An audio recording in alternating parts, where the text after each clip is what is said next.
Hey guys, पिछली video में हमने बात किया था ब्रेकआउट ट्रेडिंग के बारे में। इस वीडियो पे हम बात करेंगे फॉल्स ब्रेकआउट के बारे में।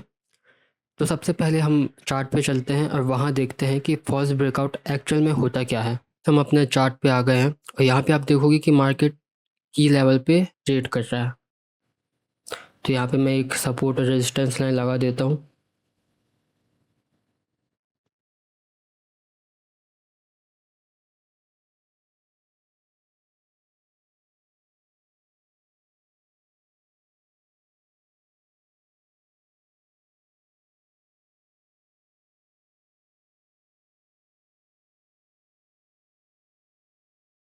तो मान लो कि आपको ब्रेकआउट ट्रेडिंग बहुत अच्छे से आ गई है। आपने परफेक्ट सपोर्ट लगाया, रेजिस्टेंस लगाया, प्राइस ने रेजिस्टेंस को क्रॉस किया और आपने सोचा कि मार्केट अब यहाँ से बहुत तेज़ी से उस डायरेक्शन की ओर जाएगा। आपने ट्रेड लिया और जैसे ट्रेड लिया मार्केट रिवर्स हो गया और आपका लॉस हिट हो गया। तो सबके साथ ऐसा होता है, इसलिए आज हम इसी टॉपिक पे बात करने वाले हैं। और जो ब्रेकआउट ट्रेडिंग है ना गाइस, सबसे प्रॉफिटेबल स्ट्रैटेजीज में से एक है।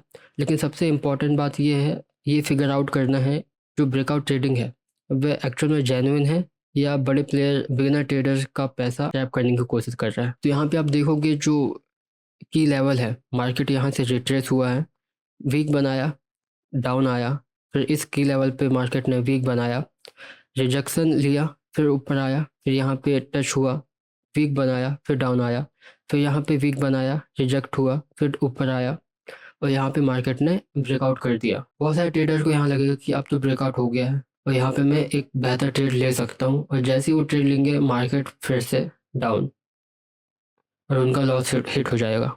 तो आज हम 3 मिस्टेक ऐसी देखेंगे जो ट्रेडर्स को यहाँ अवॉइड करना है। तो पहला मिस्टेक है वॉल्यूम। तो यहाँ पे आप देखोगे कि ब्रेकआउट तो यहाँ हुआ है, लेकिन सेकंड कैंडल में जो कैंडल है वो रेड बनी है और एक मान से डाउन के लिए रिट्रेस हो भी गई है। मतलब डाउन के लिए मार्केट आया है, फिर से वापस रिट्रेस हुआ है, लेकिन जो दूसरा कैंडल है वापस की लेवल के अंदर क्लोज हुआ है।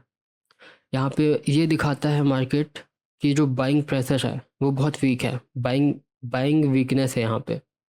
इसलिए मार्केट यहाँ पे डाउन के लिए आ गया और इसके बाद जो मार्केट गया है डाउन के लिए, जो प्राइस डाउन के लिए गया है बहुत स्ट्रॉन्ग डाउन के लिए गया है। एक चीज़ यहाँ पे और नोटिस करने वाली बात है, आप यहाँ पे देखोगे फर्स्ट में जो मार्केट है डाउन गया, फिर यहाँ पे जो मार्केट जो प्राइस है यहाँ पे अप के लिए आया है एक लोअर हाई और हायर हाई बनाते हुए। मतलब एक जिगजैग पैटर्न में यहाँ पे मार्केट ऊपर आया है, फिर यहाँ पे भी जिगजैग पैटर्न में डाउन आया है, लेकिन यहाँ पे आप फिर देखोगे मार्केट फिर ऊपर आया जिगजैग पैटर्न बनाते हुए, वापस यहाँ पे डाउन गया। लेकिन यहाँ पे आप देखोगे कि मार्केट स्ट्रांगली अपसाइड के लिए गया है।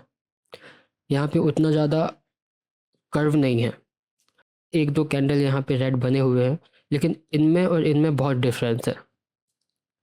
अब इस पैटर्न को देखोगे, यहाँ पे मार्केट जो जिस तरीके से अप के लिए गया है इसको देखोगे, और यहाँ पे मार्केट जिस तरीके से अप के लिए गया है उसको देखोगे, तो बहुत डिफरेंस आपको यहाँ पे नज़र आएगा। और जैसे मार्केट स्ट्रांगली अप गया और इस लेवल को ब्रेक किया, वैसे ही मार्केट उसी स्ट्रांगनेस से वापस डाउन के लिए रिवर्सल हो गया।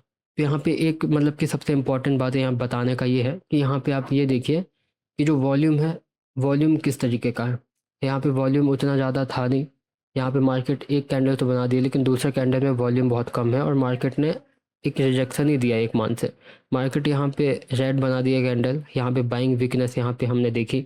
इसके बाद मार्केट अंदर ही इस लेवल के अंदर ही ट्रेड करने लगा, क्लोजिंग की लेवल के अंदर हुआ और मार्केट इसके बाद शार्पली नीचे के लिए ट्रेड होने लगा। तो पहला मिस्टेक है कि आपको यहाँ देखना है कि जो वॉल्यूम है कैंडल का वो ज़्यादा होना चाहिए। दूसरे कैंडल में भी अगर ग्रीन वॉल्यूम होता या फिर मार्केट फिर से इतना बनता, तो यहाँ पे हम अपसाइड के लिए ट्रेड के लिए सोच सकते थे, लेकिन यहाँ पे वॉल्यूम था ही नहीं। दूसरा मिस्टेक है ब्रेकआउट कैंडल के क्लोजिंग से पहले ट्रेड ले लेना। बहुत सारे ट्रेडर क्या करते हैं, क्लोजिंग से पहले ट्रेड ले लेते हैं। उनको लगता है कि ब्रेकआउट तो हो गया है, अब मार्केट इस डायरेक्शन पे ही जाएगा।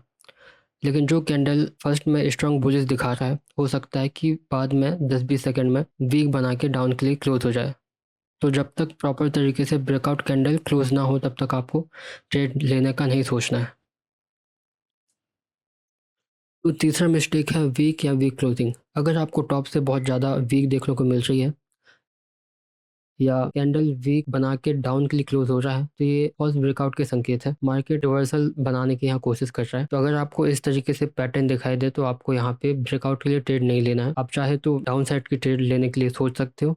चौथा जो कि मेरा पर्सनल है, आपको मल्टीपल टाइम फ्रेम एनालिसिस करना है। बड़ी टाइम फ्रेम पे देखना है कि मार्केट किस साइड के लिए ट्रेंडिंग है और आपको उस साइड के लिए ही ट्रेड लेना है। मान लो कि बड़े टाइम फ्रेम जैसे 5 मिनट या 15 मिनट में मार्केट डाउन साइड के लिए ट्रेड कर रहा है,